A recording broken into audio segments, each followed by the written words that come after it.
Channel eastern. आज की video में अपने चैप्टर के द लास्ट लेसन के करेक्टरिस्टिक्स और थीम के बारे में पढ़ेंगे। थीम स्टार्ट करते हैं।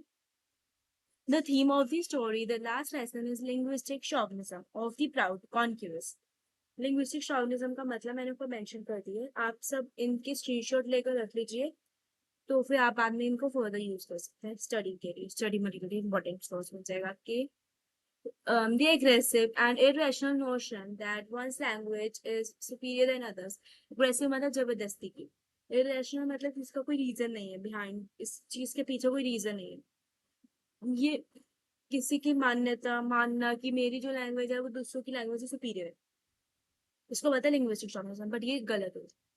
ये जो स्टोरी है इसकी वो ये कि लिंग्विस्टिक शॉविनिज्म प्राउड कॉन्क्रेस के जिन्होंने कॉन्कियर कर लिया उनके लिए है कि हमारे जिन्होंने कॉन्कियर कर लिया, फॉर एग्जाम्पल इस केस में ही लेते हैं कि फ्रांस में कुछ डिस्ट्रिक्ट को जर्मन ने कॉन्कियर कर लिया, तो वो कहते हैं ना कि हमारी लैंग्वेज ज्यादा सुपीरियर, तभी वो पढ़ाना चाहते थे।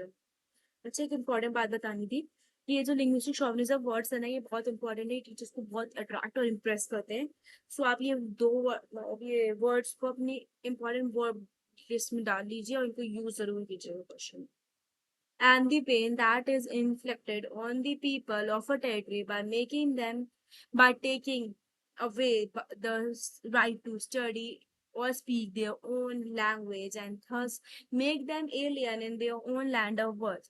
ये चैप्टर दर्द को भी दर्शाता है, किनका दर्द, लोगों का जो उस टेरिटरी में रहते हैं, जिसको कॉन्केर कर दिया गया है, कि उनसे उनका हक छीन लिया जाना, कि वो अपनी ही लैंग्वेज को बोल सके या पढ़ सके, उसका उनसे हक छीन लेना और उन्हें अपने ही देश में अनजान बना देना। उनकी लैंड ऑफ बर्थ, जहाँ पे वो पैदा हुए हैं, जहाँ पे वो बचपन से रहे हैं, उसी जगह पर उन्हें अनजान बना देना।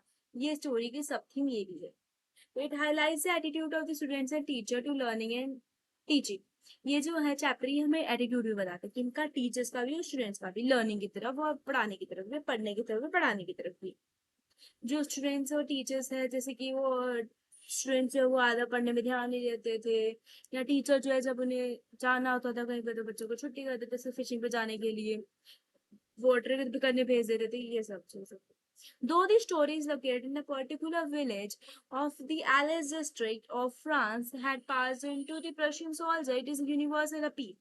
ये जो स्टोरी है निश्चित के फ्रांस में एलिस डिस्ट्रिक्ट एलिस में एक पर्टिकुलर विलेज की है, जो प्रशन के हैंड में चला गया है, बट ये यूनिवर्सल अपील है, मतलब ये पूरी हर जगह पे लागू होता है। ये स्टोरी की थीम है, वो आपको एग्जाम्पल है, वैसे ही होता तो हर जगह पर है ना, जो भी कंट्री कॉन्कर कर लेती है वो अपनी लैंग्वेज इम्पोज करती है। It highlights the efforts of victors to crush their victims, the vanquished people in all possible manner, maternally, spiritually, mentally, emotionally. ये स्टोरी जो है वो विक्टर्स मतलब जो जीत गए हैं, वो कैसे दबा रहे हैं विक्टिम्स को, जिनके जिनके ऊपर जुल्म किया जा रहा है, उनको हर तरीके से हर पॉसिबल मैनर में उनको हटा रहे हैं, मेरिटरी, स्पिरिचुअली, इमोशनली, मेंटली, मतलब उनका अस्तित्व एक तरीके से उन लोगों को छीना, उनकी लैंग्वेज छीन ली, उनको अपनी लैंग्वेज जबरदस्ती पढ़ाई जा रही है, एंड ये सब taking away the mother lung from mother tongue from the people is the harshest punishment. Mother tongue उनकी उनकी अपनी लैंग्वेज, उनकी अपनी मदर टंग उनसे ले लेना ही सबसे बुरी पनिशमेंट है। The proper equation between the student and the teacher, his focus, attention, helpful, encouraging attitude and kind treatment can encourage students to learn better. Proper equation मतलब प्रॉपर होना चाहिए स्टूडेंट है उनके बीच में का एटीट्यूड, उनके बीच का रिलेशन, कि जो टीचर है वो फोकस रहे, अटेंशन रहे उसकी, वो हेल्प करे, एनकरेज करता रहे उन्हें, बार बार उनके साथ काइंड ट्रीटमेंट करेगी, अपनी प्रॉब्लम बता रहे तो उन्हें पेशेंटली सुनना एंड काइंडली उनके रिस्पॉन्ड कर रहे हैं। तो ये सब चीजें जो है एनकरेज करते हैं, स्टूडेंट्स को बढ़ावा देते हैं कि वो अच्छे से लर्न कर सके। ये इतनी हमारी इस चैप्टर की थीम थी। अब आगे हम इसके कैरेक्टरिस्टिक्स के ऊपर मूव ऑन करते हैं। इसमें दो ही मेन कैरेक्टर्स है, एक फ्रांस और एक एमेबल। तो पहले हम फ्रांस के ऊपर पढ़ते हैं। France was a boy who lived in the district of Alice. France का रहता था district of Alice में. He studied in one of the school of the Alice. वो एक स्कूल में पढ़ता था Alice के. He was not fond of attending school and studying.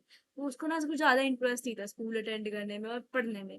He was he liked the out world more than the environment of the school. उसको जो था वो बाहर का वर्ल्ड स्कूल के एनवायरनमेंट से ज्यादा अच्छा लगता था. जैसे उसको सार पे वो करना, राइडिंग, सर्फिंग एंड सर्फ करना सार रिवर पर, और बर्ड्स के एग्स को देखना ज्यादा इंटरेस्टिंग करता था, ज्यादा टेम्पटिंग, ज्यादा अट्रैक्टिंग लगता था क्लासरूम से. Learning French was something he would never give much importance. उसने कभी भी फ्रेंच पढ़ने को इतनी इंपॉर्टेंस नहीं दी. उसको पार्टिसिपल्स के रूल्स भी नहीं आते थे, याद है. He was scared of his teacher M Hamel. तभी वो क्लास बंक करने की सोच कि अपने टीचर एम हेमल से डरता था. The time when the people of Alice came to know that, as per the new law, German would be taught in the schools in the place of French. He experienced a different feeling of French altogether. जब France के लोगों को पता चला था कि new law में ये है कि हम जर्मन पढ़ेंगे फ्रेंच की जगह पर, तो सब लोग उसके जो मन में है ना फ्रेंच के लिए एक अलग ही फीलिंग आ गई थी. अब उसको फ्रेंच अपनी पुरानी दोस्त की तरह लगी, जिसको वो छोड़ना नहीं चाहता था. Apart from being surprised, he felt sorry himself for not paying attention while studying French. Surprise, हैरान होने के अलावा वो सॉरी भी फील कर रहा था कि उसने फ्रेंच पढ़ने को इतनी अटेंशन क्यों नहीं दी. He was very disappointed and sorry to attend the last lesson of French in the school. वो डिसअपॉइंट था, उदास था कि अब वो फ्रेंच लैंग्वेज को और नहीं पढ़ पाएगा. ना उसको ढंग से पढ़नी आती है, ना उसको ढंग से लिखनी आती है. इसलिए वो सॉरी भी था लास्ट लेसन को अटेंड करते हुए. आगे हम एमएमएल का पढ़ते हैं. Mr. M. Hamel was a French teacher who had been teaching for the 40 year at a school of Alice. MML जो थे वो टीचर थे, फ्रेंच के टीचर थे, और वो 40 साल से एक ही स्कूल में पढ़ा रहे थे एलिस में.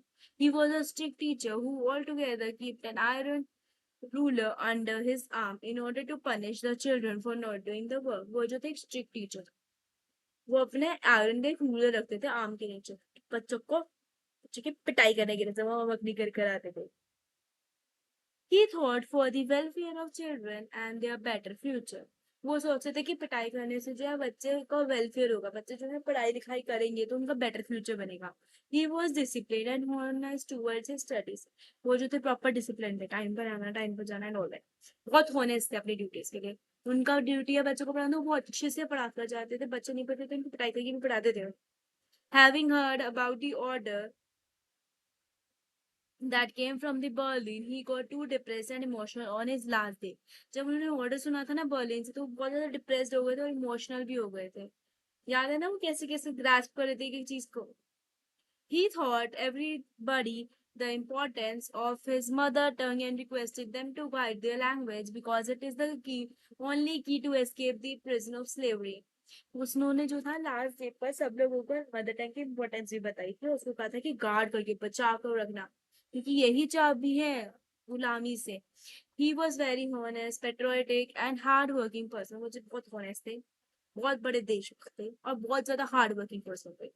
He believed that the French was the clearest and logical. Just a second. वो मानते थे कि जो फ्रेंच लैंग्वेज है ना वो सबसे ज्यादा क्लियरेस्ट लॉजिकल लैंग्वेज है. He knew that was his last day at the school. Yet he patiently performed his duty seriously and taught his last lesson in the class with great patience, which shows how dutiful he was towards his duty.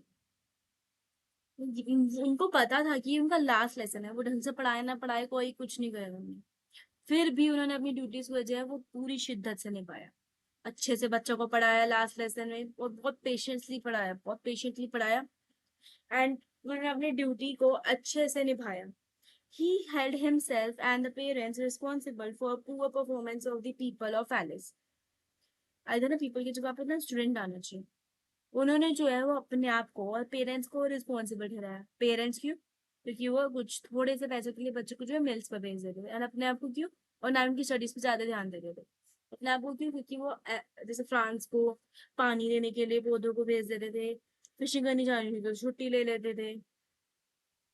All the students and the villager present in the class had tears and regret in their eyes for not knowing their own language. सब बच्चों और गांव वालों की आंख में ना आंसू थे और रिग्रेट था, पछतावा था कि वो खुद उनको खुद को अपनी ही लैंग्वेज नहीं आती। After teaching them the last lesson, I am student, I am trying to say something but his thought was choked. Then he bade farewell to the children by writing Vive la France on the board, which means long live France. पूरा lesson पढ़ाने के बाद MML अपने खड़े हुए, वो कुछ बोलना चाहते थे पर उनका गला चौक हो गया। तो उन्होंने सब लोगों को फेयरवेल करने के लिए, मतलब भेजने के लिए, बोर्ड में बड़ा बड़ा लिखा विवे लव फ्रांस, इसका मतलब होता है लॉन्ग लिव फ्रांस। ये था हमारा कैरेक्टरिस्टिक्स ऑफ हमें। इसी के साथ हमारा ये वीडियो खत्म होती है। If you like this video please like share and subscribe my channel, don't forget to hit the bell icon for further updates. Thank you.